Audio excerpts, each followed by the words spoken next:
সর্বপ্রথম যে মসজিদ নির্মিত হয়েছে সেটা হলো কাবা। কোন মসজিদ? একটু লাইভলি থাকবেন তাহলে বুঝতে পারবেন।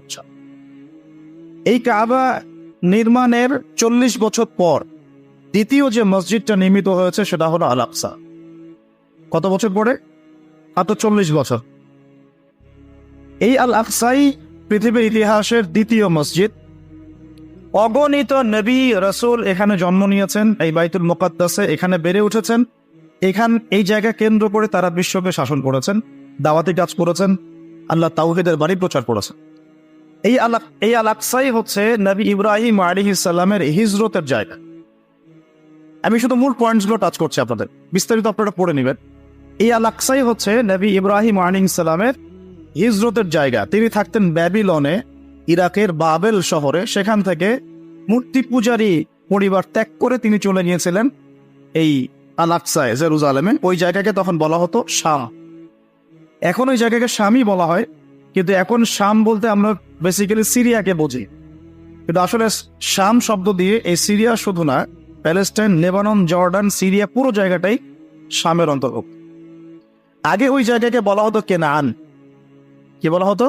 কেনান।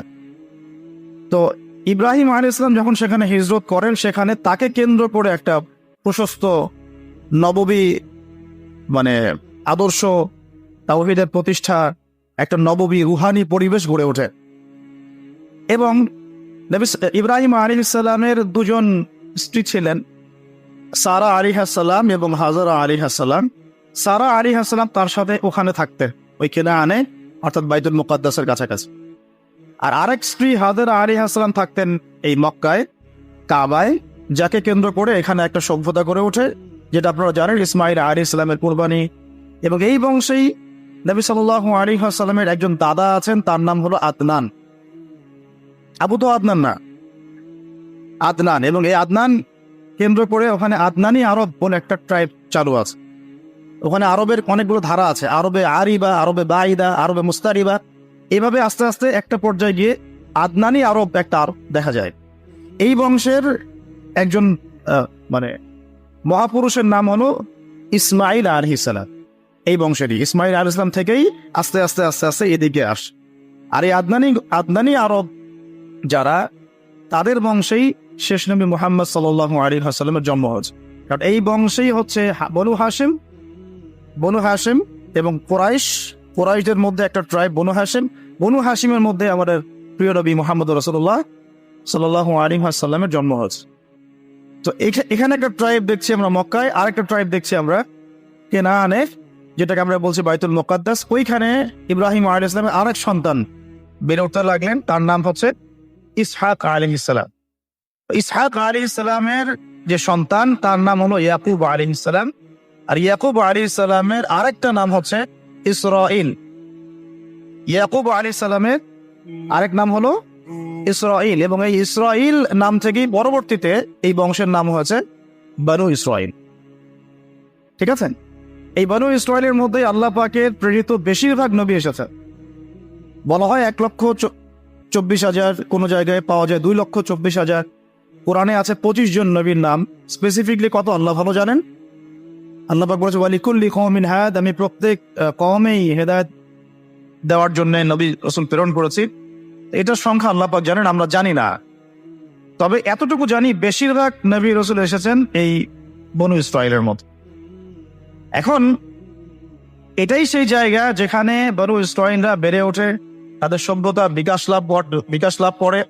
এবং বনু ইসরাইলকে আল্লাহ পাক ওয়াদা দিয়েছিলেন, তোমরা যদি ভালো থাকো, ওয়াইন আহসানতুম লিআনফুসিকুম ওয়াইন আসাতুম ফালাহা। আল্লাহ পাক ওয়াদা করছেন, তাদেরকে আরো ওয়াদা করছেন যে ওয়াইন উদ্তুম উদনা, সহজ কথায়, তোমরা যদি ভালো থাকো এই জায়গায়, তোমাদের সাথে ভালো বিহেভ করা হবে। তোমরা যদি এই ফিলিস্তিন এই অঞ্চলটাতে ভালোভাবে বসবাস করতে চাও, আল্লাহর আদেশ মেনে চলতে পারো, তোমাদেরকে ভালোভাবেই রাখা হবে। কিন্তু তোমরা যদি উদ্ধত আচরণ করো, তোমাদেরকে এখান থেকে আমি বের করে দিই। এটা আল্লাহ পাকের সুন্নাহ। ওয়ালান তাজিদা লিসুন্নাতিল্লাহি তাবদীলা, আল্লাহ পাকের এই সুন্নতের মধ্যে কোনো ব্যত্যয় থাকবে না। এই প্রতিশ্রুতি তাদেরকে দেওয়া হলো এবং তারা সেখানে থাকতে লাগলো। প্রথমে তারা বেশ ভালোই ছিল, এবং তারা কিন্তু তখন মুসলিমই ছিল, কারণ তারা আল্লাহ পাকের আনুগত্য করতেন। প্রত্যেক নবী ইহুদি ছিল না, তারা ছিল মুসলিম। এই যে একটা কথা অনলাইনে চলে আসছে, হ্যাঁ কিছু যাক ওইভাবে বলতে চাচ্ছি না, হয়তো জানে না, না জানা হতে পারে, মানুষ নাও জানতে পারে। তা কোন নবী রাসূল ইহুদি বলা যাবে না, তারা মুসলিম ছিলেন, কারণ তারা আল্লাহ পাকের দাসত্ব করতেন, ইখলাসের সাথে আত্মসমর্পণ করতেন। আর যে আল্লাহর সামনে আত্মসমর্পণ করে তাকে আমরা মুসলিম বলি। তা আমরা নবী রাসূলদেরকে বলবো না এভাবে তারা ইহুদি ছিলেন, না, তারা মুসলিম ছিলেন। তবে সভ্যতাটার নাম ছিল বনু ইসরাইল, বংশটার নাম ছিল বনু ইসরাইল। তো বনু ইসরাইল থেকে ইহুদি নাম কিভাবে হলো সেটাও আমি একটু পরে বলছি। এখন এই ইয়াকুব আলাইহিস সালামের বংশ বাড়তে লাগলো। আপনারা জানেন, সূরা ইউসুফ পড়ে দেখবেন, তার মোটামুটি 12 সন্তান হয়ে গেল। 12 সন্তানের মধ্যে এক সন্তানের নাম হলো ইউসুফ, আর তার ভাই যার নাম পাই আমরা বেনিয়ামিন, তাই না? নেতানিয়াহু না, আবার ঠিক আছে, বেনিয়ামিন। নামগুলো কেন মিলে যায় বুঝেন? তারা কিন্তু তাওরাত, ওল্ড টেস্টামেন্ট, নিউ টেস্টামেন্ট এগুলো কাটাকাটি করে নামটার আগে ওদের একটা ভিশন আছে, ওইদিকে আমরা পড়ে আসতেছি।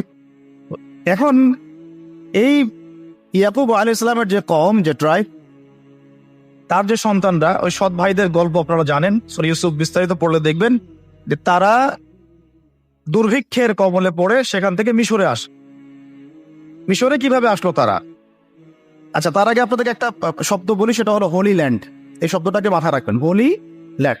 শুধু ফিলিস্তিন জুড়ে নয়, বরং মিশরের নীলনদ থেকে শুরু করে ইরাকের ইউফ্রেটিস পর্যন্ত এই পুরো জায়গাটাকে বলা হয় হোলি ল্যান্ড। এই জিনিসটা মাথায় রাখবেন। এখনকার বিশ্বের যত কিছু হচ্ছে হোলি ল্যান্ডকে কেন্দ্র করে, এবং ভবিষ্যতে যা হবে এই বিশ্বে ওই জায়গার স্বাধীনতাকে কেন্দ্র করে, ওই জায়গার দখলদারিত্ব নিয়েই সব কনফ্লিক্টগুলো হতে থাকবে ওয়ার্ল্ডে। জায়গাটার নাম হোলি ল্যান্ড। এই হোলি ল্যান্ড শব্দটা কিন্তু কোরআন থেকে নেওয়া হয় নাই, এটা ওরা ওদের মতো করে সাজিয়ে নিয়েছে, ওদের ওল্ড টেস্টামেন্ট, নিউ টেস্টামেন্ট থেকে। তারা মনে করে এবং তারা দাবি করে, এই জিউসরা, যে এই পুরো হোলি ল্যান্ড আল্লাহ তাদেরকে দিয়েছেন। নাউজুবিল্লাহ। কাদেরকে দিয়েছেন আমরা দেখবো এখন ইনশাআল্লাহ। তো এখন এই হোলি ল্যান্ড বলতে শুধু ফিলিস্তিন না, তাহলে পুরো মিশর থেকে নিয়ে একদম ইউফ্রেটিস, ইরাকের ইউফ্রেটিস নদী পর্যন্ত, যেখান থেকে সোনার পাহাড় বের হবে, হাদিস তো জানেন আপনারা, আর যেটাকে কেন্দ্র করে মহাযুদ্ধ হবে। এখন এই হোলি ল্যান্ডে তাহলে কিভাবে আসলো বনু ইসরাইল? ওই দুর্ভিক্ষের কবলে পড়ে তারা আস্তে আস্তে এখানে আসলো খাবারের সন্ধানে। এখানে এসেই তখন ফেরোরা থাকতো। তো এই ফেরো আর মুসা আলাইহিস সালামের ফেরো কিন্তু এক না। তখন যারা থাকতো তাদেরকে বলা হতো হাইকেল গোষ্ঠী, আর কি, হাইকেল জনগোষ্ঠী। এখন আমরা বুঝলাম যে বনু ইসরাইল কিভাবে ওই কেনান থেকে মিশরে আসলো। ইউসুফ আলাইহিস সালাম যখন এখানে পলিটিক্যাল পাওয়ারটা পেলেন, তখন তিনি বাবাকে নিয়ে আসলেন, মাকে নিয়ে আসলেন, ভাইদেরকে নিয়ে আসলেন, সবাইকে মাফ করে দিলেন। এখানে আবার বনু ইসরাইলের আবাদি গড়ে উঠতে থাকে। এভাবে আস্তে আস্তে বনু ইসরাইল ছড়িয়ে যেতে লাগলো। মোটামুটি 100-200 বছর তারা এখানে খুব শান্তিতে ছিল, যতক্ষণ না এই হাইকেল জনগোষ্ঠীকে সরিয়ে দিয়ে ফেরাউনরা ক্ষমতা দখল করেছে। ফেরাউনরা আবার উগ্র, এরা আবার ওই রকম না, ওই মানে সেকুলার মাইন্ডেড না। ওরা দাবি করে যে আনা রব্বুকুমুল আলা, আমি তোমাদের মহান। এখানে আর ওই সুযোগ নাই ধর্ম পালনের, এবং তারা খুব বেশি অত্যাচার করতে পছন্দ করতো। আপনারা কুরআন খুললেই দেখবেন প্রথম দিকে আছে ইউযাবিহুনা আবনাআকুম ওয়া ইস্তাহিউনা নিসাআকুম। বাচ্চাদেরকে জবাই করতো, ছেলেদেরকে জবাই করতো, মেয়েদেরকে জীবিত রাখতো। এদের আন্ডারে, এই ফেরাউনদের আন্ডারে থেকে বনু ইসরাইলরা যে নির্যাতনটা, স্লেভারি যে নির্যাতনটা সহ্য করেছে, এই সময়টা, আমার ধারণা এই সময়টা তাদের সাইকোলজিক্যাল একটা পরিবর্তন হয়েছে। এটা আমার শুধু কথা না, ডক্টর রাগিব সার্জারি থেকে শুরু করে আলী মোহাম্মদ সাল্লাবি এই কথা বলেছে, যে যখন তারা ফেরাউনের আন্ডারে থেকে এই টর্চার সহ্য করেছে প্রায় এরকম 100 বছর, 100 বছর একটা জাতি যখন এভাবে টর্চার সহ্য করতে থাকে, চোখের সামনে জবাই করে দেওয়া হচ্ছে বাচ্চাদেরকে, ছেলেদেরকে, মেয়েদেরকে ধর্ষণ করা, জীবিত রাখা, তখন এই স্লেভারির মধ্যে থাকতে থাকতে ওদের মধ্যে একটা অ্যারোগেন্সি চলে আসে। ঠিক ওই একই কাজটা কিন্তু ওরা এখন মুসলমানদের সাথে করতেছে। খেয়াল করে দেখেন, ওই জিনিসটার শিক্ষা তারা এই ফেরাউনদের কাছ থেকে পেয়েছে। বুঝাতে পারছি আমি কথা কি? আচ্ছা, যাই হোক, এভাবে ফেরাউনদের আন্ডারে তারা থাকতে লাগলো এবং বনু ইসরাইল দাসত্বের শৃঙ্খলে আবদ্ধ হয়। তারা দেখেন, ওই জেরুজালেম থেকে এখানে দাসত্বের শৃঙ্খলে আবদ্ধ হওয়ার কারণ কি? আল্লাহ পাকের হুকুম আহকাম থেকে তারা সরে গিয়েছে। এবার আল্লাহ পাক আবারও তাদের প্রতি দয়া করলেন। কি দয়া করলেন? আল্লাহ পাক তাদেরকে আবার একজন নবী দিলেন। সেই নবীর নাম নবী মুসা আলাইহিস সালাম। কি নাম? মুসা আলাইহিস সালাম। তাদেরকে আবার এই জায়গা থেকে উদ্ধার করলেন। ইতিহাস বলতে চাচ্ছি না, আপনারা পড়েছেন, অনেকেই জানেন। কোরআনের পাতায় পাতায় ফেরাউন আর বনী ইসরাইল, কিভাবে ফেরাউনকে ডুবে মারা হলো, কিভাবে বনী ইসরাইলকে নিয়ে তিনি এখান থেকে বের হলেন। গিয়ে বনী ইসরাইল ফেরাউনের হাত থেকে নাজাত পেয়ে যখন ফেরাউনের দলবল লোহিত সাগরে ডুবে মরলো, এরপরে কিন্তু মুসা আলাইহিস সালাম তার এই অনুসারীদেরকে নিয়ে এই জেরুজালেমের দিকে আবার যাচ্ছিলেন। মনে আছে? তারা 40 দিনের মধ্যে বাছুর পূজা শুরু করলো, মনে আছে না? 40 দিনের মধ্যে তারা বাছুর পূজা শুরু করলো। ওখানে সামেরি নামে একজন ব্যক্তি বের হলো, সে মানুষকে মূর্তি পূজা শেখানো শুরু করলো। তো ইউসুফ আলাইহিস সালামের সোনালী যুগ থেকে নিয়ে মুসা আলাইহিস সালাম এই পর্যন্ত এখানেও কিন্তু মোটামুটি 200-400 বছর চলে গেছে। এরপরে নাজাতপ্রাপ্ত বনী ইসরাইল যাদের প্রতি আল্লাহ পাক রহম করলেন, তাদেরকে নিয়ে মুসা আলাইহিস সালাম এই ফিলিস্তিনের দিকে এগিয়ে যাচ্ছিলেন। যেতে যেতে আল্লাহ রাব্বুল আলামিন তাদেরকে একটা আদেশ করলেন যে ওই বাইতুল মুকাদ্দাসে এখন আমালেকা সম্প্রদায় বসবাস করছে। কোন সম্প্রদায়? এখন আমালেকের অনেক শক্তিশালী, এক খুবই ফিজিক্যালি স্ট্রং। তো তোমাদেরকে ওই জায়গা যদি এখন পেতে হয় তাহলে এদের সাথে জিহাদ করতে হবে। এই ঘটনাটা কিন্তু সূরা বাকারার শেষের পারার মধ্যে আছে, একদম শেষের দিকে। তো মুসা আলাইহিস সালামের জীবদ্দশায় এই জিহাদটা হয়নি। মুসা আলাইহিস সালামের জীবদ্দশায় এই আদেশটা এসেছিল, কিন্তু মুসা আলাইহিস সালাম তার অনুসারীদেরকে বলেছিলেন যে আল্লাহ পাক আমাদেরকে জিহাদ করে বাইতুল মুকাদ্দাস জয় করতে বলেছেন। তখন তার অনুসারী বনী ইসরাইল বলেছিল, ইযহাব আনতা ওয়া রাব্বুকা ফাকাতিলা, তুমি আর তোমার রব গিয়ে যুদ্ধ করো, আমরা এখানে বসে থাকলাম। ওয়া ইন্না হাউনা কাঈদুন। কোন বনী ইসরাইলের কথা বললো? যাদেরকে আল্লাহ পাক একটু আগেই বিপদ থেকে উদ্ধার করে এখানে নিয়ে আসলেন। আর শর্ত আল্লাহর কি? ওয়া ইন উদ্তুম উদনা, ঠিক থাকলে ঠিক, বেঠিক থাকলে বেঠিক। এখন তারা যখন যাচ্ছে, আর মুসা আলাইহিস সালামের জীবদ্দশা এটা হলো না। এরপরে আরো প্রায় 40 বছর আল্লাহ পাক ওদেরকে শাস্তি দিলেন। তিহ নামে একটা উপত্যকা আছে, এই উপত্যকায় আল্লাহ পাক তাদেরকে 40 বছর ঘুরিয়েছেন। সকালবেলা বের হতো, এক রাস্তায় যেত, সন্ধ্যাবেলা গিয়ে দেখতো আবার সেই রাস্তায় ফিরে আসে, ঘুরতো তার উপত্যকায়। আল্লাহ পাক 40 বছর এই শাস্তি দিয়েছেন ওই আল্লাহ পাকের জিহাদের আদেশ লঙ্ঘন করার কারণে। ওই যে বলেছে ইযহাব আনতা ওয়া রাব্বুকা ফাকাতিলা ওয়া ইন্না হাউনা কাঈদুন, সূরা মাইদা পড়ে দেখেন। এই আদেশটা লঙ্ঘন করার কারণে আল্লাহ পাক এভাবে শাস্তি দিয়েছে। 40 বছর চলে গেল। এরপরে তারা আবার চিন্তা করলো যে আমরা ইস্তেগফার করে আল্লাহ দিকে ফিরে আসি। আল্লাহ পাক তৌফিকও দিলেন। আল্লাহ পাক তাদের কাছে আরো একজন নবী পাঠালেন, যার নাম হচ্ছে কি নাম? ইউশা বিন নুন। মাশাআল্লাহ, ভেরি গুড। ইউশা বিন নুন। তো ইউশা বিন নুন যখন নবী হলেন, তখন তারা আবার দাবি করলো যে আমাদেরকে জিহাদের পারমিশন নেন আল্লাহর কাছ থেকে, আমরা যুদ্ধ করে আমালেকা সম্প্রদায়কে বের করে দিয়ে আমরা বাইতুল মুকাদ্দাস জয় করব। তাই ইতিহাস কত ঘটছে ওই জায়গাকে কেন্দ্র করে আর কি। এটা অক্টোবর মাসের ঘটনা না, এটা ঘটনা প্রায় 5000 বছর পুরাতন একটা হিস্ট্রি এটা। তারপরে ওই নবী বলছেন যে আল্লাহ যদি আদেশ করেন তোমরা কি আবার পৃষ্ঠ প্রদর্শন করবে না? তো তারা বলছে না, আমরা কেন পালিয়ে যাব?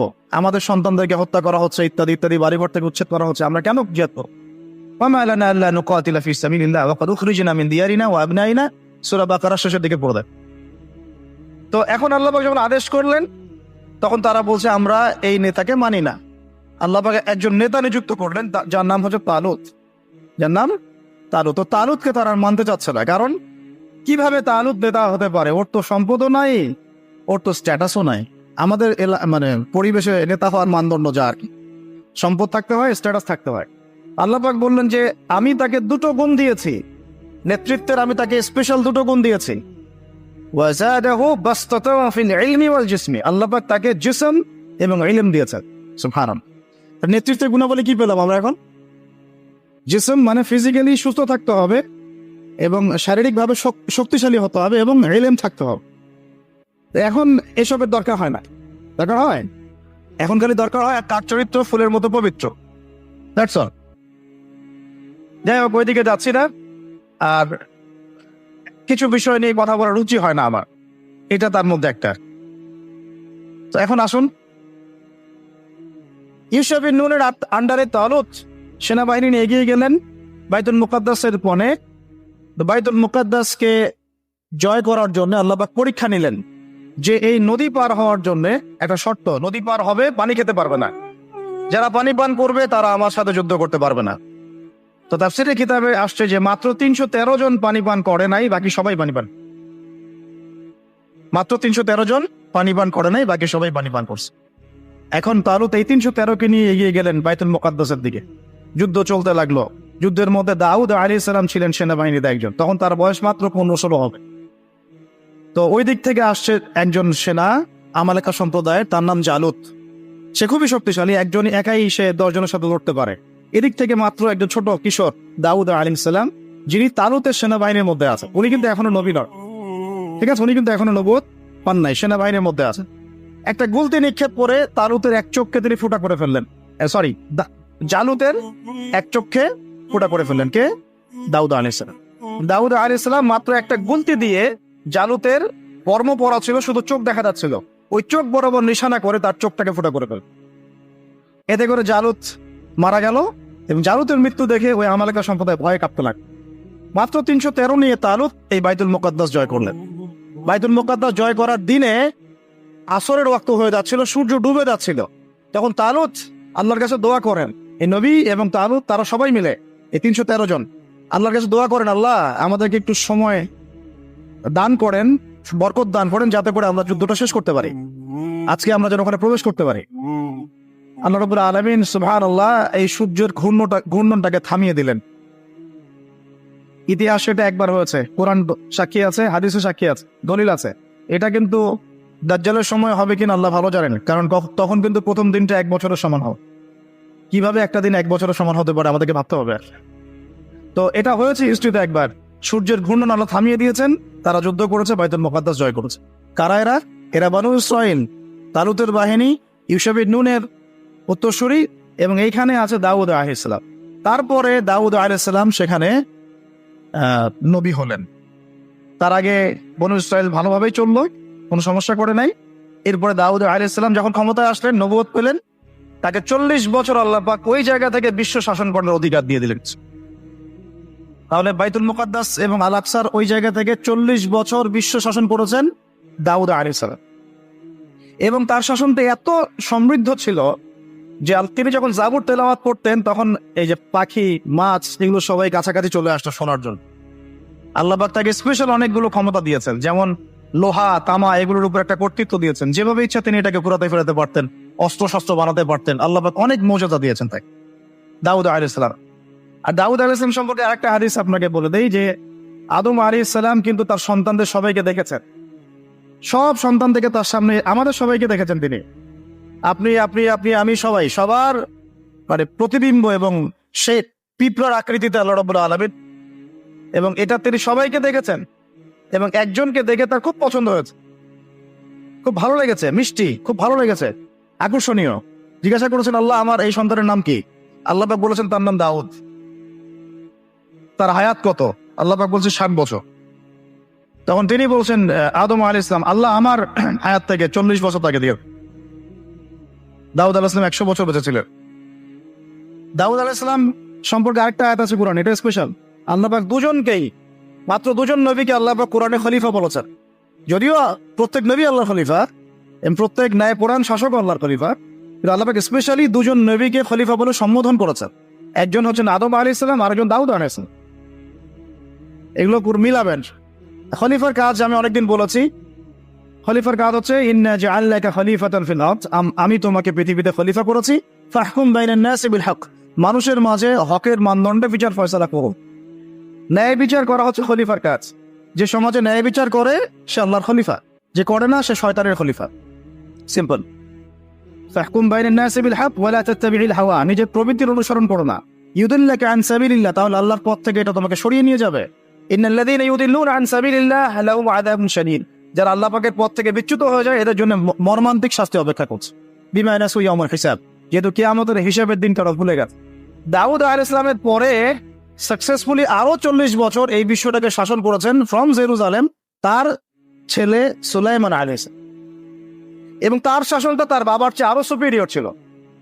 এমন শাসন, এমন সভ্যতা যেটা পৃথিবীর ইতিহাসে না কখনো ছিল, না এখন আছে, না কখনো হবে, না কখনো হবে। এমনকি ঈসা ইবনে মারিয়ামের সময়ও না, যিনি সামনে 40 বছর খেলাফা ওখান থেকে কায়েম করবেন, তখনও না। কারণ তিনি দোয়া করেছেন, রব্বি হাবলি মুলকান লা ইয়ানবাগি লি আহাদ, আল্লাহ আমাকে এমন এক রাজত্ব দেন যেটা আপনি আর কখনো কাউকে দেন নাই, দিবেন না। কে দোয়া করেছেন এটা? নবী সুলাইমান আলাইহিস সালাম। তিনি পাখির ভাষা বুঝতেন, পিঁপড়ার ভাষা বুঝতেন, তার আদেশে জিনরা কাজ করত। জিনদেরকে বলতেন সমুদ্রে ডুব দিয়ে মণিমুক্তা নিয়ে আসা, বের করতো। এমন একটা প্রাসাদ নির্মাণ করেছেন যেখানে পা ফেললে মনে হচ্ছে যে সমুদ্রে পা ফেলছে, এত স্বচ্ছ। সাবার রানীর সিংহাসন তুলে নিয়ে আসলেন মুহূর্তের মধ্যে, চোখের পলক ফেলতেই সিংহাসন হাজির। এরকম সভ্যতা, টেকনোলজি আবিষ্কার হয়নি, ইনশাল্লাহ হবে না। ওই যতই মঙ্গল গ্রহে যাওয়ার স্বপ্ন দেখাক নাসা, এগুলো সম্ভব না। এই টেকনোলজি আসে যেটা ছিল সুলাইমান আলাইহিস সালামের সময়, এটা পৃথিবীতে না ছিল কখনো, না আছে, না থাকবে, শুধুমাত্র তার সময় ছিল। এবং ওই সময় সুলাইমান আলাইহিস সালামের শাসনে জেরুজালেম থেকে পুরো বিশ্বটাকে শাসন করেছে বনু ইসরাঈল। এবং তারা তখন মুসলিম ছিল, আত্মসমর্পণকারী আল্লাহর বান্দা ছিল, তারা কিন্তু খারাপ ছিল না তখন। এরপরে তাদের অধঃপতনটা শুরু হয়, এই যে এরপর থেকে, আমি একটু গুটিয়ে নেই, অনেক সময় তো নেওয়া যাবে না। এরপর থেকে অধঃপতনটা শুরু হয়। কিরকম? তারা আবার আল্লাহ পাকের বিধিবিধান যেগুলো, সেগুলো লঙ্ঘন করে। মৌলিকভাবে তারা কয়েকটা বিধিবিধান লঙ্ঘন করেছে। একটা হচ্ছে শিরক, এক নম্বর কি শিরক, তারা আল্লাহ পাকের সাথে শিরক করা শুরু করলো, নবীর আদেশ লঙ্ঘন করা শুরু করলো, এবং অর্থনৈতিক জীবনে গিয়ে সুদ খাওয়া শুরু। সুদের কথাটা মারাত্মকভাবে আসছে ওদের কাছে, ওদের ব্যাপারে সুদ তারা চালু করলো, সুদ, অন্যের সম্পদ আত্মসাৎ করা শুরু করলো, ঠিক যেমন এখনকার মনিটরি সিস্টেম দিয়ে তারা করছে এক সেম জিনিস। এবং তারা মাদক দ্রব্যটাকে অ্যাভেলেবল করে ফেললো, জেনাটা বেড়ে গেল খুব, জেনা। এই পাপাচারগুলো যখন বাড়তে থাকলো, আল্লাহ পাক তখন তাদের উপরে অন্য পরাশক্তি চাপাই দিলেন। তাদের মধ্যে দুইজনের নাম মেনশন করবো আমি আজকে শুধু। একজন হচ্ছে নেবুজাত নেজার, একজনের নাম নেবুজাত নেজার। সে এসে আক্রমণ করে পুরা বানু ইসরাঈলকে একদম ম্যাসাকার করে ওখান থেকে বের করে। ওরা যা করতেছে এখন ফিলিস্তিনিদের উপরে, এর চাইতেও ভয়ঙ্কর শাসক ছিল নেবুজাত নেজার, যাকে অনেকে বখতে নাসার বলেন। আর তিনি একজন রোমান পারস্যের সম্রাট ছিল আর কি। সে এসে পুরো বাইতুল মুকাদ্দাস জয় করে এই মানে ফাসেক যারা বানু ইসরাঈলের মধ্যে ফাসেক জালেম হয়ে গেছে যারা, ওদেরকে পিটিয়ে এখান থেকে বের করে দিল, দিয়ে পুরো জায়গাটা দখল করলো। বাচ্চাদেরকে হত্যা করেছে, মেয়েদেরকে ধর্ষণ করেছে, এবং ছেলেদেরকে হত্যা করেছে। এভাবে সুদীর্ঘকাল চলতে লাগলো। আবার আল্লাহ পাক তাদের দিকে আবারও মুখ ফিরিয়ে তাকালেন। আল্লাহ পাক তাদেরকে আরো একটা চান্স দিলেন। ওই জায়গায় নেবুজাত নেজারের ওই সভ্যতার পতন হলো, তারা আবার বাইতুল মুকাদ্দাসে। এরপরে তারা আবার সেখান থেকে, এখানে একটা বিষয় ভুল হয়ে গেল। নেবুজাত নেজার একটা কাজ করেছিল, সে ওই বনু ইসরাঈলের মধ্যে অবাধ্য যারা, ওদেরকে বেঁধে নিয়ে ব্যাবিলনে নিয়ে আসছে, এই ইরাকের ব্যাবিলনে। এখানে দাসত্বের জীবনে তাদেরকে অভ্যস্ত করেছে, ওই ফিরাউনদের মতোই। তো এই দাসত্বের জীবনে যখন তারা আছে, তখন তারা আলোচনা করতো একে অপরের সাথে যে আমাদের একজন মাসিহ আসবে। কে আসবে? আমাদের একজন মাসিহ আসা বাকি আছে, একজন নবী আসা বাকি আছে, যিনি আসলে আমরা আবার বাইতুল মুকাদ্দাস ফিরে পাবো। তারা ওখানে চর্চা করতে, তাদের যে ধর্মগ্রন্থ তাওরাত, তালমুদ, এগুলোতে এটা লেখা ছিল। তারা এভাবে চিন্তা করত, এইভাবে তারা স্বপ্ন দেখতে থাকলো ওই দাসত্বের জীবনে। আল্লাহ পাক তাদের সেই মাসিহকে পাঠালেন। আলহামদুলিল্লাহ, সেই মাসিহ হচ্ছেন ঈসা আলাইহিস সালাম। তো মাসিহ ঈসা আলাইহিস সালাম যখন আসলেন, তারা তাদের মাসিহকে চিনতে ভুল করলো, ব্যর্থ হলো। বরং তারা তাকে অপবাদ দিল যে সে একজন জারদ সন্তান, তার মা একজন ব্যভিচারিণী, নাউজুবিল্লাহ। মনে আছে সূরা মারিয়াম? তারা এভাবে অপবাদ দেওয়া শুরু করল। তখন আল্লাহ পাক দ্বিতীয় গজবটা পাঠালেন, যেটা একটু আগে বলতে চাচ্ছিলাম। দ্বিতীয় গজবটা পাঠিয়েছেন আল্লাহ পাক রোমান সেনাপতি টাইটাসের হাত দিয়ে। এই রোমান সেনাপতি টাইটাস দ্বিতীয়বার এসে নেবুজাত নেজারের মতোই এদেরকে আবার ওখান থেকে বের করে। এই লাতুফসিদুন্না ফিল আরদি মাররাতাইন, লাতুফসিদুন্না ফিল আরদি মাররাতাইন, দুইবার তোমরা এই জমিনে ফাসাদ সৃষ্টি করবে। আল্লাহ পাক সূরা বনী ইসরাঈলে বলেছেন ওই এই দুইবার হচ্ছে, এই দুইবার নেবুজাত নেজারের সময় একবার, তার আগে একবার, আর এই যে রোমান সম্রাট টাইটাসের সময়। প্রথমবার কারণ কি ছিল? তারা সুলাইমান আলাইহিস সালামের এই যে রেখে যাওয়া সালতানাত এবং সে আদর্শ, ঐতিহ্য, ঈমান, এগুলো রক্ষা করতে ব্যর্থ হলো। দ্বিতীয়বার তারা তাদের মাসিহকে চিনতে ব্যর্থ হলো। এবার রোমান সেনাপতি ওখানে আবার ম্যাসাকার করলো, একদম জেনোসাইড। এক কথা আমরা কি বলি? জেনোসাইড। যেমন ওই যে আপনারা ওই হিটলারের ঘটনাগুলো পড়েন না, দেখেন জেনোসাইড একটা শব্দ শোনেন, এরকম। তারপর বাকি যে বনু ইসরাঈলগুলো বেঁচে ছিল, ওদেরকে আল্লাহ রাব্বুল আলামিন পৃথিবীর বিভিন্ন জায়গায় উদ্বাস্তুর মতো রেখে দিলেন, এক জায়গায় থাকতে পারলো না। তারা আর সবাই মিলে ওই বাইতুল মুকাদ্দাসে থাকতে পারলো না। কেউ এখানে, কেউ এখানে, কেউ এখানে, কেউ এখানে। বেশিরভাগ চলে গেল মদিনার দিকে। কোন দিকে? এই মদিনার তখন নাম হচ্ছে ইয়াসরিব, আর কিছু আছে খায়বারে। এই বিচ্ছিন্ন ভাবে উদ্বাস্তুর মতো। তারা তখন কোনো রাষ্ট্র নাই। কোন জায়গা থেকে এখানে আসলো দেখেন? রুলিং স্টেট থেকে কোন কোন জায়গা থেকে আসতেছে দেখেন? মিশর থেকে মূসার হাত ধরে আবার এখানে, আবার তালুত, আবার জালুত, আবার দাউদ, আবার সুলাইমান, আবার ব্যাবিলন, এখান থেকে আবার মাসিহকে চিনতে ব্যর্থ হওয়া, তারপর আবার ঘুরে ফিরে উদ্বাস্তুর মতো বিশ্বের বিভিন্ন জায়গায় ছড়িয়ে ছিটিয়ে থাকে। ইতিহাস অনেক গভীর এগুলা। এবার আল্লাহ পাক তাদেরকে আরো একটা সুযোগ দিলেন। সুবহানাল্লাহ। আল্লাহ পাকের কত দয়া আর কত ধৈর্য, এটা চিন্তা করলে আমাদের মনে হয় ইনশাল্লাহ আমরা জান্নাতে যাব। ওরা যা করেছে অবাধ্যতা, তারপরে ওদের অবাধ্যতা ইতিহাস রচনা করা যাবে, রচিত হয়েছেও, মহাকাব্য রচনা করা যাবে ওদের অবাধ্যতা নিয়ে। ঠিক আছে, তারপরে আল্লাহ পাক আরো একটা চান্স দিলেন, সুবহানাল্লাহ। ওদের মাসিহকে চিনতে তো ভুল করলোই, ওকে তো গালি দিলই ঈসা আলাইহিস সালামকে। শুধু তাই না, তারা তাকে হত্যারও চেষ্টা করলো, এবং তারা এর আগে অনেক নবীকে হত্যাও করেছে, যেমন জাকারিয়া আলাইহিস সালাম, যেমন ইয়াহইয়া আলাইহিস সালাম, তাদেরকে হত্যা করা হয়েছে। সূরা ইয়াসিন পড়লে আপনি দেখবেন একদিনেই তারা 3 জনকে হত্যা করেছে, একদিনেই 3 জনকে। এখন মাসিহকে চিনতে ব্যর্থ হওয়ার পরে আল্লাহ পাক তাদেরকে তো আযাব দিলেনি, ওই রোমান সম্রাট টাইটাসের হাত দিয়ে উদ্বাস্তুর মতো রেখে দিলেন, কিন্তু আরেকটা সুযোগ আল্লাহ পাক তাদেরকে দিলেন। আর এই সুযোগটা ছিল আমাদের নবী মুহাম্মদ সাল্লাল্লাহু আলাইহি ওয়াসাল্লাম। সর্বশেষ একটা চান্স থাকলো, যদি নবী মুহাম্মদ সাল্লাল্লাহু আলাইহি ওয়াসাল্লামের আনুগত্য করে ফিরে আসে, তাহলে ইনশাআল্লাহ মুসলমান হলে আবারও বিশ্বের বুকে তারা দাপটের সাথে চলতে পারবে, যেমন সাহাবা একরাম চলেছেন। বুঝতে পারছেন কথা? এখন এই কথাটা বলে নেই যে তারা কিন্তু ঈসা আলাইহিস সালামকে হত্যা করার চেষ্টাও করেছে। এটা সূরা নিসা মাইদা পড়লে আপনি বুঝতে পারবেন। আল্লাহ পাক বলেছেন ওয়ামা কাতালুহু, তারা চেষ্টা করেছে কিন্তু তারা ওদের মাসিহকে হত্যা করতে পারে নাই।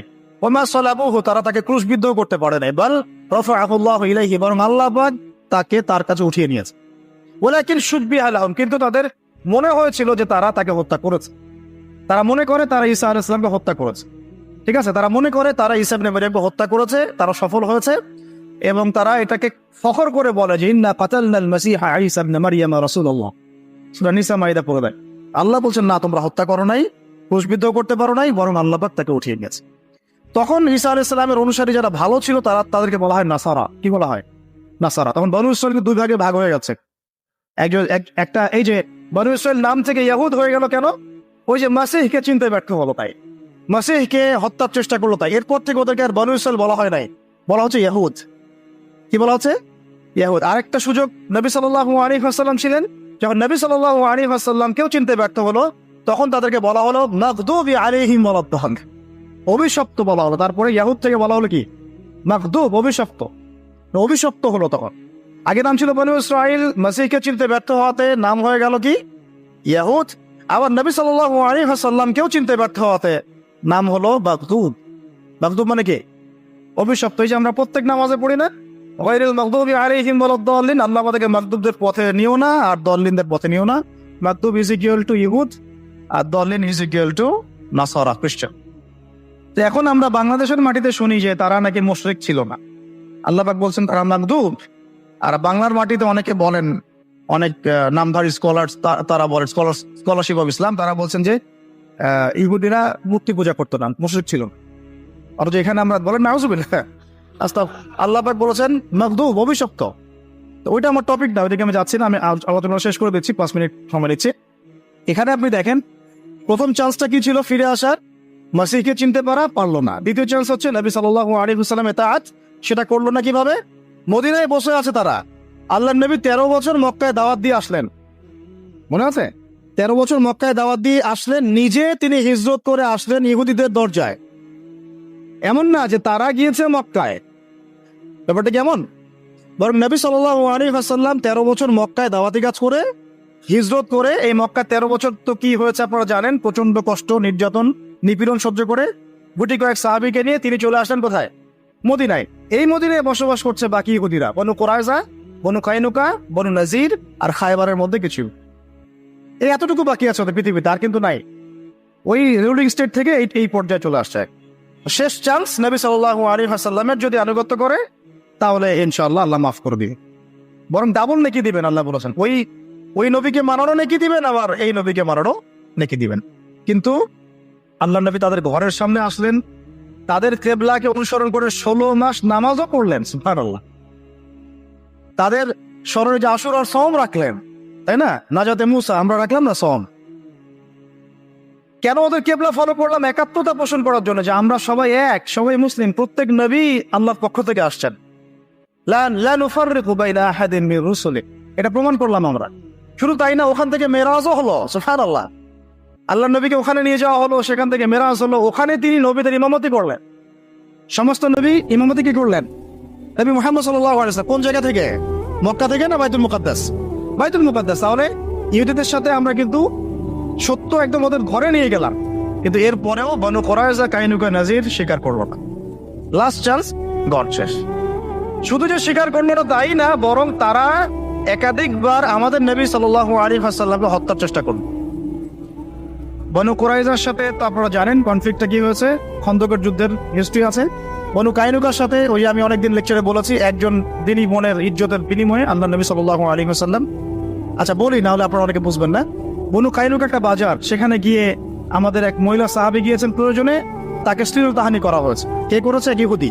তখন একজন মুসলিম যুবক সেখানে ছিলেন, তরুণ, তরোয়াল বের করে ইহুদির গর্দান নামিয়ে দিয়েছিল। তখন অন্যান্য ইহুদিরা মিলে ওই মুসলিমকে শহীদ করেছে। এই ঘটনা যখন নবী সাল্লাল্লাহু আলাইহি ওয়াসাল্লামের কাছে আসে, তখন মদিনায় যে মদিনা সনদ হয়েছে, এই সনদের চুক্তি কেটে যায়। সনদে ছিল যে আমরা সবাই মিউচুয়ালি থাকবো, কেউ কারোর সাথে লড়াই করবো না বা জুলুম করবো না, ঠিক আছে? বরং আমরা যদি আক্রমণের শিকার হই মদিনা, তাহলে সবাই একসাথে আমরা প্রতিহত করবো। কিন্তু তারা এটা রাখলো না। বনু কাইনুকা প্রথম ঘটনা ঘটালো এটা। এরপরে নবী সাল্লাল্লাহু আলাইহি ওয়াসাল্লাম, এখানে দেখেন আল্লাহ নবী সাল্লাল্লাহু আলাইহি ওয়াসাল্লাম তো সাহাবীকে বকাঝকা করেনি নাই, বলেন নাই যে সাহাবী তুমি ভুল করেছো, আইন নিজের হাতে কেন তুলে নিয়েছো, একজন দিনী বোনের জন্য এত বড় রিস্ক নেওয়ার কি দরকার ছিল, এরকম কোনো সেন্টেন্স তিনি ইউজ করেন নাই। বরং তিনি সাহাবীদেরকে বলেছেন বর্ম পরে বের হও, বনু কাইনুকাকে আক্রমণ করতে হবে। বনু কাইনুকাকে আক্রমণ করা হলো, তাকে বের করে দেওয়া হলো, পুরো একদম ব্যাগ এন্ড ব্যাগেজ তারা এখান থেকে বের হয়ে গেল। শেষ। একটা গোত্র গণ, একটা থাকলো নাজির। এই নাজির আল্লাহ নবী সাল্লাল্লাহু আলাইহি ওয়াসাল্লামকে হত্যার চেষ্টা করলো, উপর থেকে লোহা ফেলে, লোহা বা চাক্কি যেটা আমরা বলি, এটা ফেলে হত্যার চেষ্টা করেছিল। আল্লাহ নবী বসেছিলেন, তার উপর থেকে ফেলার চেষ্টা করেছিল।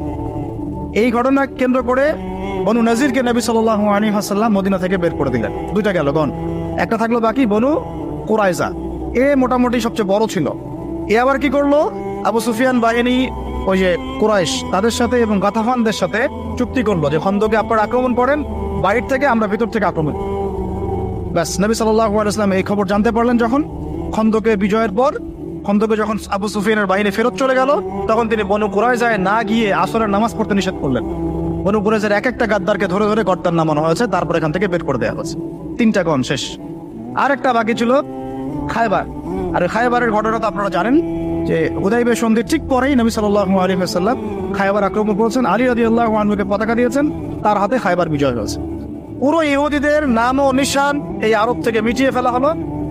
বাকি যে গুটি কয়েক বেঁচে ছিল, ইন্তেকালের 4 দিন আগে বা 3 দিন আগে, আল্লাহ নবী সাল্লাল্লাহু আলাইহি ওয়াসাল্লামের ইন্তেকালের 4 দিন বা 3 দিন আগে, কোন সিরাতের কিতাবে আমরা পেয়েছি 7 দিন 5 দিন, ইখতিলাফ আছে, তিনি বললেন, আমাদের নবীজি বললেন, বাকি যে ইহুদিরা আছে এই জাজিরাতুল আরবের মধ্যে, সবগুলোকে একটা একটা করে ধরে ধরে এখান থেকে বের করে দিন।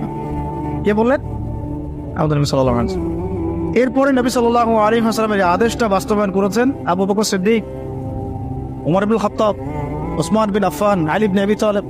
পুরো জাজিরাতুল আরব, মানে পুরো আরব বিশ্ব থেকে ওদেরকে বের করে দেওয়া হয়েছে। এই বের করে দেওয়া থেকে অন্যায় হয়েছে? এর নবীদেরকে হত্যা করা জাতি, আল্লাহ নবীকে হত্যার চেষ্টা করেছে, জুলুমের উপর জুলুম, কিভাবে তাদের উপর আর রহম করা যায়, সব চান্স ক্লোজ, শেষ। এতগুলো সুযোগ তো আমরা পাই নাই, যত সুযোগ ওরা পেয়েছে। এরপরে নবী সাল্লাল্লাহু আলাইহি ওয়াসাল্লামের 4 খলিফার যুগ শেষ। 5 মিনিট এদিকে মনোযোগ দেন, জাস্ট 5 মিনিট। নবী সাল্লাল্লাহু আলাইহি ওয়াসাল্লামের 4 খলিফার যুগ শেষ। 4 খলিফার যুগ ছিল 30 বছর। কত বছর? 30 বছর। তারপরে উমাইয়াদের যুগ চলেছে 97 বছর। কত বছর? তারপরে আব্বাসীয়রা এসেছে, আব্বাসীয়দের যুগ চলেছে প্রায় 550 বছর। তারপরে ফাতেমিরা একদিকে ছিল, আন্দালুসে একটা খিলাফা ছিল, মোগলরা ছিল, আফগানরা ছিল, আবার সালাউদ্দিন আইয়ুবী রাহিমাহুল্লাহ একটা সালতানাত ছিল, আবার এখানে জেঙ্গিদের একটা ছিল, আর উসমানীয়দের একটা ছিল। এই যে 1200, এটা মোটামুটি 1250 বছর। আল্লাহ নবীর ইন্তেকালের পর থেকে প্রায় 1250 বছর হবে আর কি, 1200-1250 বছর। এই 1200-1250 বছরে তারা আর কোনোদিনও এই বাইতুল মুকাদ্দাসে ঢুকতে পারেন, শুধুমাত্র কয়েকটা ক্ষেত্র ছাড়া। ওই ক্ষেত্রগুলোর 1 নম্বর ক্ষেত্র হচ্ছে 1099 সালে। কত সালে? 1099 সালে তারা একবার ট্রাই করলো ক্রুসেড যুদ্ধের মধ্য দিয়ে ওই জায়গায় ঢোকার, এবং তারা সফলও হয়েছিল। তারা সেটাকে দখল করতে সক্ষম হলো। কেন দখল করতে সক্ষম হলো? কারণ তখন মুসলমানদের চরিত্র বনু ইসরাইলের মতো হয়ে গিয়েছে। কথা বুঝতে পারছেন কি? আমরা ওদের মতো হয়ে গিয়েছিলাম। ওই ইমান চলে গেল, আমল চলে গেল, তাসকিয়া চলে গেল, আমরাও হারাম খাওয়া শুরু করলাম, আমরা একে অপরের সাথে কনফ্লিক্টে চলে গেলাম, দুর্বল হয়ে গেলাম, ওরা এসে দখল করে 1099 দখল করেছে। বেশি দিন লাগে নাই, মাত্র 80 থেকে 90 বছরের মধ্যে 1187-তে আবার সালাহউদ্দিন আইয়ুবী রাহিমাহুল্লাহ ওটা আবার ফাতহ করেছে। কত বছর? মাত্র 80 থেকে 90 বছরের মধ্যে। এই মানুষকে নিয়েও বাংলাদেশে বিতর্ক হচ্ছে, এই মানুষকে নিয়েও বাংলাদেশে বিতর্ক। এটা বাংলাদেশেই সম্ভব, কারণ আমরা মানে সবাই হিস্ট্রি পড়ি না, আমরা ইসলামের কিছু অংশ মানার চেষ্টা করি, কিছু অংশ মানতে চাই না। এই জন্য এখানেই পসিবল বলি। অন্য জায়গায় হলে এটা যদি ওমর ইবনে খাত্তাবের সময় এরকম কথা কেউ বলতো, গর্দান নামাই দিত একদম। হয়তো আইয়ুবী রাহিমাহুল্লাহর সময় যদি এরকম কথা কেউ বলতো, ধরে ধরে গর্দান নামাই দিত, অথবা এতটুকু না করলে হয়তো জেলেতে ঢুকাই, এতটুকু তো করতেন বা বেত্রাঘাত করতেন, সবার সামনে লাঞ্ছিত করতেন। 1099 সালে যখন ক্রুসেডাররা এটা দখল করেছে, তার মাত্র 80-90 বছরের মধ্যেই আইয়ুবী রাহিমাহুল্লাহ আবার গিয়ে ওটাকে দখল, মাত্র 80 থেকে 90 বছর। এরপরে তারা আরো 3-4টা ক্রুসেড লঞ্চ করেছে, একটা দুইটা না। দ্বিতীয় ক্রুসেড, তৃতীয় ক্রুসেড, চতুর্থ ক্রুসেড। প্রত্যেক ক্রুসেডেই দেখা গেছে একদিনে 70,000 করে মুসলমানকে মারা হচ্ছে। আমরা এগুলো জানি না। তারপরে অনেক হিস্ট্রি বলতে সময় পাবো না আজকে। দ্বিতীয় তৃতীয় ক্রুসেডের মাঝখানে এমনও ঘটনা ঘটেছে, মুসলমানরা যখন ডিফেন্স করছিল, ওরা 3 লক্ষ সৈন্য নিয়ে আসছে, যার মধ্যে 2,95,000 ওই যুদ্ধের মাঠে মারা গেছে, 5,000 পালায় বাঁচতে পারছে। এরকম করে লড়ছিলেন আমাদের বাবারা। তারপরে আপনারা ওই সাইফুদ্দিন কুতুজের নাম শুনবেন, নুরুদ্দিন জেঙ্গির নাম শুনবেন, অনেকে জাহের বাইবারাসের নাম শুনবেন, রুকনুদ্দিন বাইবারাসের নাম শুনবেন। সবাই ব্যাক টু ব্যাক ক্রুসেডগুলোকে প্রতিহত করে করে বাইতুল মুকাদ্দাসকে রক্ষা করেছিলেন। এই রক্ষা চলেছে দীর্ঘদিন। তারপর ওসমানীয়রা ক্ষমতায় এসেছে। আর্তুগরুল নাম শুনেছেন না? আর্তুগরুল গাজীর ছিল ওসমান, যখন ক্ষমতায় আসে, শাসন সালতানাত প্রতিষ্ঠা করে, সে বাইতুল মুকাদ্দাসের এই অটোম্যানদের হাতে চলে যায়। প্রায় 697 বছর অটোম্যানরা এটাকে ধরে রেখেছিল। অটোম্যানের মধ্যে বোঝাচ্ছে উসমানীয়রা। এরপরে 1914 সালে এসে প্রথম ওয়ার্ল্ড ওয়ার হয়েছে। এই ফার্স্ট ওয়ার্ল্ড ওয়ারে এসে ওরা এটাকে দখল, কার হাত ধরে? ব্রিটেনের হাত ধরে। তারপরে ওটাকে ওর মধ্যে সব ইহুদিরা ঢুকলো, জায়গাটা দখলও করলো, মুসলমানদেরকে মেরে কচু কাটা করলো, বাড়িঘর থেকে উচ্ছেদ করলো। ওই নেবুজাদনেজার যা করেছিল, টাইটাস যা করেছিল, যুগ যুগ ধরে যা হয়ে এসেছে, ওই একই জিনিসটাকে পুনরাবৃত্তি করলো মুসলমানদের সাথে এবার ইহুদিন। 1914 সাল থেকে শুরু হলো ব্রিটেনের হাত ধরে, প্রথম বিশ্বযুদ্ধের ঠিক পরপর, যখন ওসমানীয়দের পতন হয়ে গেল। বেশি দিন হয় নাই, এই তো 1914, 100 বছর হয়েছে কেবল। এই লাস্ট 100 বছরটা হচ্ছে আমাদের অধঃপতনের সময়। লাস্ট 100 বছরে আমরা এই দাসত্বের জীবনে চলে আসলাম। আমরা এখন এগুলো নিয়ে স্বপ্ন দেখছি, আমরা আবার বিজয় করবো ইনশাআল্লাহ। কিন্তু লাস্ট 100 বছরে আমাদের এই অবস্থাটা হয়েছে। 14তে ঢুকে আস্তে আস্তে রাষ্ট্রটাকে বড় করার চেষ্টা করেছে। দফায় দফায় সংঘাত হয়েছে। প্রথম দিকে মুসলমানরা শান্তিপূর্ণভাবে অ্যাক্টিভিটিস নিত, সভা হতো, সেমিনার হতো, সিম্পোজিয়াম হতো, মিছিল হতো। 1933 পর্যন্ত এভাবে চলেছে। তারপর 1933-এর পরে 33 থেকে 40-এর মধ্যে আল কাসাম ব্রিগেড তৈরি করা হয়েছে। আল কাসাম ব্রিগেড এর নেতৃত্ব দিয়েছিলেন ইজউদ্দিন কাসাম। কি নাম? ইজউদ্দিন কাসাম। তিনি এটাকে সশস্ত্র আন্দোলনের রূপ দিয়েছিলেন। তখন ওদের সাথে আমাদের সশস্ত্র জিহাদগুলো শুরু হয়েছে আবার নতুন করে। এটা অক্টোবর মাসে শুরু হয় নাই, 1914 সাল থেকে শুরু হয়েছে, যখন তারা এই জায়গা দখল করেছে। আমাকে বলেন তো ফিকহের ফতোয়া কি হবে যখন তারা এই জায়গাটা দখল করবে? ওই দিন থেকেই কি জিহাদ ফরজ হয়ে যায়নি ওখানে? হয় নাই? এবং ওই যে সুদীর্ঘ 100 বছরে যে মুসলমানরা করে আসছে, তাহলে এটাকে নতুন করে তারা লঞ্চ করলো না? 100 বছর থেকেই হচ্ছে। ইতিহাস না জানলে মানুষ মনে করবে যে অক্টোবর থেকে শুরু হলো, মনে হয় ন। ইজউদ্দিন কাসাম এটা 1935 থেকে 40-এর মধ্যে ফর্ম করা হয়েছে। দীর্ঘদিন এভাবে চলতে আসে। 48 সাল পর্যন্ত ব্রিটেনের সহযোগিতায় তারা ওই রাষ্ট্রের মধ্যে ঘাঁটি গেড়ে বসতে পারল। কত সাল পর্যন্ত? 48। তারপরে ওয়ার্ল্ডের মধ্যে একটা পরিবর্তন আসে। ওই 45-এ যখন সেকেন্ড ওয়ার্ল্ড ওয়ার হয়, তখন রুলিং স্টেট চেঞ্জ হয়ে যায়। ব্রিটেনের জায়গায় চলে আসে আমেরিকা, এবং আমেরিকার হাত ধরে ওরা আরো শক্তিশালী হওয়া শুরু করে। ব্রিটেন ওদেরকে পেলে পোষে বড় করেছিল, আমেরিকা তাকে আরো বেশি তেল দেওয়া শুরু করলো। আস্তে আস্তে ওকে একদম ওই শিশু শাবক থেকে একদম দানবের রূপ দিল আমেরিকা। কথা বোঝার চেষ্টা করেন। ব্রিটেন ওকে শিশু শাবকের মতো মানে লালন পালন করেছে, আর ইউএসএ আসা রুলিং স্টেট হওয়ার পর ওকে দানবের আকৃতি দিয়েছে। সব ধরনের support, economic support, political support, geopolitical support, মিডিয়ার সাপোর্ট, প্রযুক্তির সাপোর্ট, পারমাণবিক ওয়েপন্স, এভরিথিং তারা প্রোভাইড করছে। ওই 48 থেকে নিয়ে এই যে এখন 23 পর্যন্ত দফায় দফায় 4টা বা 5টা বড় বড় যুদ্ধ হয়েছিল। কারেন্ট অ্যাফেয়ার্স গুলো পড়ে দেখেন, আপনারা পাবেন 4টা 5টা দফায় হয়েছে। কিন্তু কোনোটাতেই মুসলমানরা আর পেরে ওঠে নাই। লাস্ট এই 100 বছরে মুসলমান আর পেরে ওঠে নাই। 5-6টা রাষ্ট্র মিলে একা তার সাথে লড়তে পারে নাই। সে একা 5-6টা রাষ্ট্রের এগেইনস্টে লড়েছে। আপনি কি মনে করছেন তাদের? তারা ওই আগের ওই দুর্বল অবস্থায় নাই, তারা সবকিছু নিয়ন্ত্রণ নিয়ে নিয়েছে ওই জায়গা থেকে। এই দুটো রাষ্ট্রের হাত ধরে ধরে প্রত্যেকটা ডিপার্টমেন্ট ওয়াইজ আমি মেনশন করলাম কোন কোন ডিপার্টমেন্ট। তারপরে আস্তে আস্তে যখন ইন্তেফাদা শুরু হলো 80 দশকের দিক থেকে, 83, 87, 94 এই করতে করতে 1993-তে অসলো শান্তি চুক্তি হয়েছিল। আপনারা পড়ে দেন দ্বিজাতি, এর আগে আবার দ্বিজাতি নীতি হয়েছে ইত্যাদি ইত্যাদি। দ্বিজাতি নীতি মুসলমানরা কখনো মানে নাই। কেন আমরা দুটো রাষ্ট্রনীতি মানবো? ওটা আমাদের জায়গায় আমাদের এক রাষ্ট্রনীতি থাকে। তোমরা এখানে বাইরে থেকে উড়ে এসে জুড়ে বসছো, এখান থেকে তোমরা চলে যাবা। তোমরা উড়ে এসে জুড়ে বসছো, তোমরা চলে যাবা। আমরা কেন এটাকে ভাগে দিতে যাবো? মুসলমানরা যায়নি কখন? অসলো শান্তি চুক্তির পরে যখন মুসলমানদের মধ্যে নমনীয়তা আসলো তখন সৃষ্টি হয়েছে হামাস। এটা এখন হয়নি, 1993-তে 1994-এ হয়েছে, 1994 সালের দিক। তারপরে আস্তে আস্তে আস্তে আস্তে ওরা শক্তিশালী হওয়া শুরু করলো এবং চতুর্দিক থেকে ইয়েমেনের সাপোর্ট, এদিকে ইরানের সাপোর্ট, কিছু কিছু ক্ষেত্রে আরব কান্ট্রিগুলোর সাপোর্ট, কাতার, কুয়েত, আবুধাবি, লেবানন, জর্ডান, এদের সাপোর্টে আস্তে আস্তে ওরা ওই জায়গাটুকুর মধ্যে তাদের কার্যক্রম পরিচালিত করতে থাকে।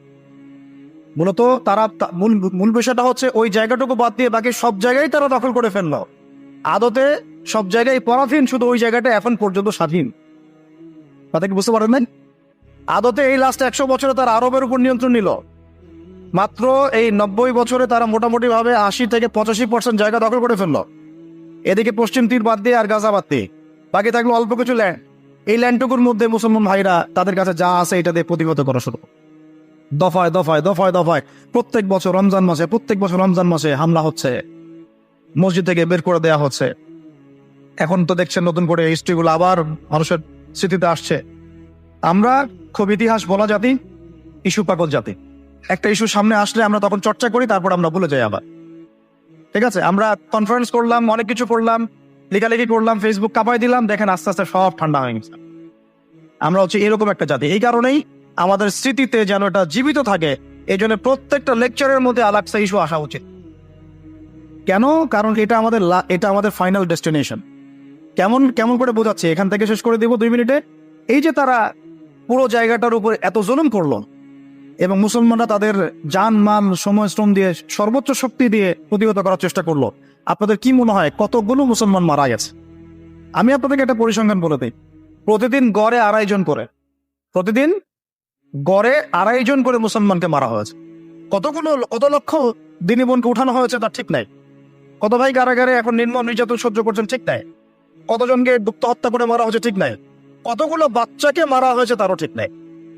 লাস্ট 1 মাসে যদি আপনি দেখেন 20,000 সামথিং, লাস্ট 1 মাসে 20,000 সামথিং, তাহলে আপনি হিসেব করে নেন যে লাস্ট 100 বছরে কত। এরপরেও এগুলো নিয়ে প্রশ্ন তুলছে কিছু মানুষ যে তারা ভুল করছে, তাদের প্রতিহত করা ঠিক হচ্ছে না, পাগলের কাজ করছে, কুকুরের মতো ঘেউ ঘেউ পড়ছে, সহি হচ্ছে না, আকীদা ঠিক নাই, ওদের পদ্ধতি ঠিক নাই। আমি মানে এত বেশি ফেড আপ এই কথাগুলোতে যে এগুলো মুখে উচ্চারণ করতে আমার লজ্জা লাগে, এখন ঘৃণা লাগে, লজ্জা লাগে, বলতে ইচ্ছা করে না। মানুষ নির্লজ্জতার অসীম অতল তলে যাওয়ার পরে এই কথাগুলো বলতে পারে। এরকম সিচুয়েশনে মানুষ বলতে পারে যে ইহুদিরা মূর্তি পূজা করে না, ওরা উন্নতি করছে। হ্যাঁ, কে বলেছে হামাস ওখানে যুদ্ধ করছে? ওরা ইহুদিদেরই তৈরি করা, পাগলের কাজ করতেছে, কেন প্রতিহত করবে? কি আছে ডালতলা? ওরা কি মোতার যুদ্ধের হিস্ট্রি জানে না? যে 3,000 সৈন্য নিয়ে আমরা 2 লক্ষ সৈন্যকে প্রতিহত করেছি, তখন কুফু ইনসাফের কথা আসে নাই কেন? ওরা কি বদরের হিস্ট্রি জানে না? যে 313 জন নিয়ে আমরা 1,000 জনকে ডিফিট করেছি, তখন কি কুফু ইকুয়ালি ছিল? অস্ত্রশস্ত্র সেম ছিল? কখনোই মুসলমানরা অস্ত্রশস্ত্র সেম ছিল না। আপনারা জাস্ট মোতার যুদ্ধের হিস্ট্রিটা পড়ে দেখেন কিভাবে তারা লড়ছেন। তো এখন এগুলো বললে অনেক কথা, মূল কথাটা হচ্ছে ওদের উপর যে পরিমাণ জুলুম নির্যাতন মুসলমানদের উপর হয়েছে, এতে তারা বাধ্য হয়েছে এই পথে যেতে। যখন দেয়ালে মানুষের পিঠ থেকে যায় তখন মানুষের এটা করতে মানুষ বাধ্য হয়। তারপরে ডে বাই ডে যখন চোখের সামনে বাচ্চার রক্ত, ভাইয়ের রক্ত, বোনের ইজ্জতের মানহানি তারা দেখবে, কোনো মুসলমান চুপ করে বসে থাকতে পারে? একজন বোনের ইজ্জতের বদলে নবী সাল্লাল্লাহু আলাইহি ওয়াসাল্লাম কি করলেন? পুরো বনু কাইনুকাকে উৎখাত করলেন। একজন রাষ্ট্রদূতকে হত্যা করার অভিযোগে নবী সাল্লাল্লাহু আলাইহি ওয়াসাল্লাম 2 লক্ষ রোমান সৈন্যের এগেইনস্টে 3,000 সৈন্য পাঠাই দিলেন। কই মুসলমানরা তো কখনো এরকম করে চিন্তা করে নাই। তো ওদের 1000 হলে আমারও 1000 হতে হবে। আর আমরাই তো ওদেরকে একা ছেড়ে দিলাম। এখানে আশপাশের আরব রাষ্ট্রের ভূমিকা কি? পুরো বিশ্বের মুসলিম রাষ্ট্রগুলোর কি ভূমিকা? তেল বয়কটের কি ভূমিকা? পণ্য বয়কটের কি ভূমিকা? ঐক্যবদ্ধ সামরিক বাহিনী গঠনের বিষয়ে আমরা কতটুকু তৎপর? আমরা যারা নিউক্লিয়ার মিসাইলস বিলং করি তারাই বা কতটুকু এদেরকে হেল্প করেছে? আমরাই বা আমাদের দায়িত্ব কতটুকু পালন করছি?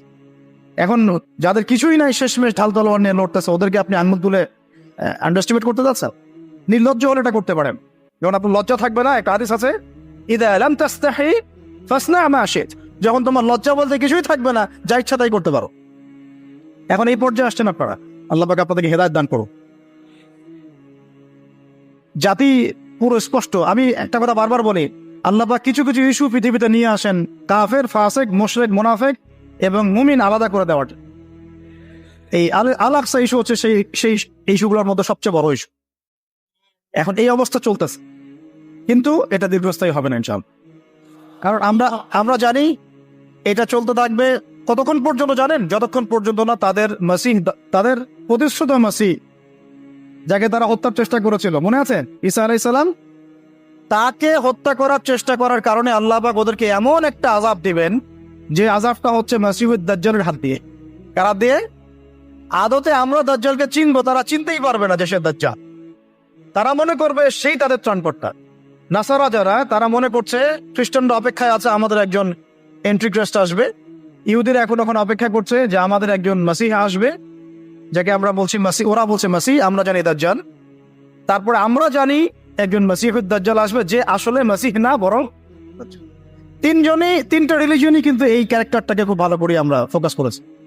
এবং আমরা এটা জানি যে মুসলমানদের এই দুর্দশা চলতে চলতে একজন নেতা আল্লাহ পাক নিয়ে আসবেন, যার নাম আল মাহদি, যার নেতৃত্বে ইনশাআল্লাহ তাআলা মুসলিমরা আবারও বিশ্বে ওই জায়গায় যাবে যে জায়গায় ছিল তারা আগে। এবং এই যে আমি কতজন বীর পুরুষের নাম বললাম, ওই জায়গা উদ্ধার করা, বাইতুল মুকাদ্দাস জয় করা, এই যে কাজগুলো, এগুলো বাস্তবায়ন করার জন্যই আল মাহদির মতো নেতৃত্ব আল্লাহ পাক নিয়ে আসবেন ইনশাআল্লাহ। এটা